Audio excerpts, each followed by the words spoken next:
You can be the origin of your own self-esteem. You cannot be the origin of your status. Again, remember the topic we said about personal self-worth and then like sexual market value? Yeah. It's not men's fault they don't find you attractive for being overweight. That's not their fault. They're not victimizing you. Like, that's the issue. And like, that's the problem. You can have personal self-worth. An overweight woman could cure cancer. That's different than men finding you attractive. Yeah. The problem, where the confusion is, again, men, their personal self-worth and their value are the same or similar. They're near concentric circles. They're overlapping circles. But for women, their sexual market value and their personal self-worth are different. The problem is, like, when you hear Sneeko talk about this before, is like women calling themselves a 10. As a man, you know how much money I'm worth? It says it in my bank account. I don't get to make up a number. Yeah. You know what I'm saying? I don't get to make how much do women like me?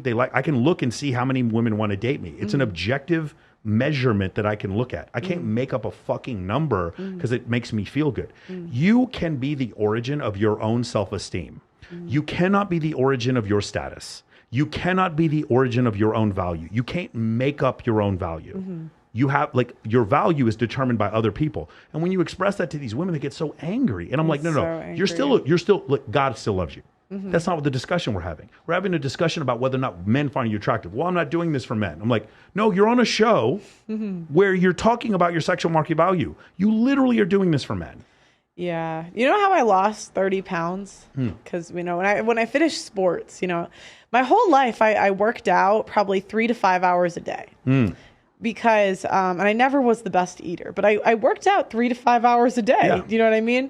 And I played basketball and I played volleyball. So after I graduated college, and I went to selling copiers, I blew up like a balloon. Yeah, I blew up. I gained like a ton of weight, like really fast. And you know what made me lose the weight?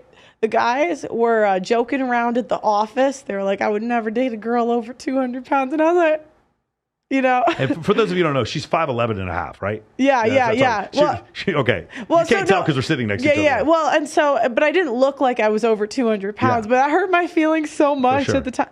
Yeah, I lost a bunch of weight. Yeah. I ran a marathon to lose it. And that's the thing, like, you can either take the criticism and say, you know what, I got to make some change. And I needed to, right? Even at my height, you shouldn't be over 200 pounds. You shouldn't be. Yeah. And so, that's my thing is, like, if the girls just, like, took the criticism and, like, used it to motivate them, they should get on the treadmill. You did lead by example. Yeah. In that one as well. I ran a marathon.